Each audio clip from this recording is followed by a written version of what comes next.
My name is Vicki England. I'm a student at Liberty University, and I'd like to talk to you about the field that I've chose, Christian counseling. And I'd like to start out with sharing a story about a young man who ran out of time. His name is Sean Gahagan. I'm not talking about running out of time to win millions on a game show. I'm not talking about running out of time to finish an ACT test. I'm not talking about running out of time, not making it home for curfew. It was something much more serious. Sean Gahagan, a red-headed boy with a goofy sense of humor and a passion for art and music. He had a zeal for helping the underdog. He always would search out the underdog, and he had a desire to help the underdog. He ran out of time. He ran out of time because he took drugs, and he overdosed on heroin. And his friends, he had two friends, and they overdosed on heroin just days before him, so he saw the problem. He knew it was there. His friends survived, but he didn't. Sean wanted to get better. He had a desire to get better. He sought out help, but for what reasons we don't know. It just didn't help. After decades of consistent declines in drug abuse, the national study released by the Partnership for a Drug-Free America and MetLife Foundation points to marked uprisings in drug uses that teens are likely to encounter at parties and in other situations, social situations mainly.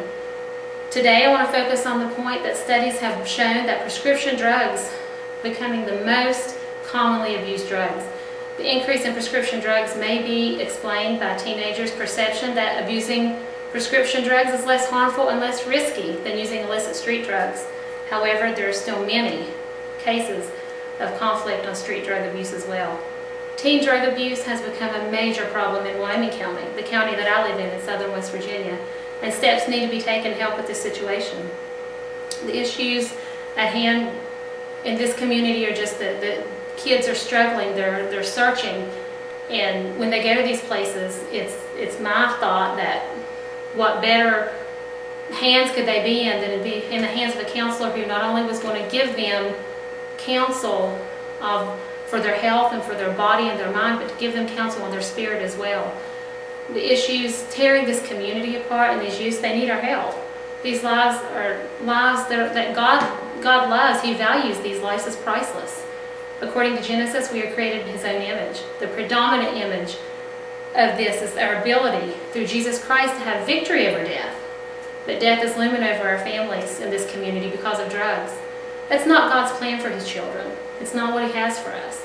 In Jeremiah 29:11, He said, "For I know the thoughts that I think towards you, for a future, peace, and hope, and an expected end, not a drug-induced end." Our senator for this area, Senator Jay Rockefeller, is seeking help from the White House to fight drug abuse in our county, in Wyoming County, which is identified as one of the nation's highest per capita drug-related death rates. Wyoming County youths are making poor choices when it comes to drugs. God has a positive plan for your life. It's said that it takes 31 days to break a habit. Drug addiction is a life-dominating problem. It's so dominating that we have to look at radical changes that have to be made in your life.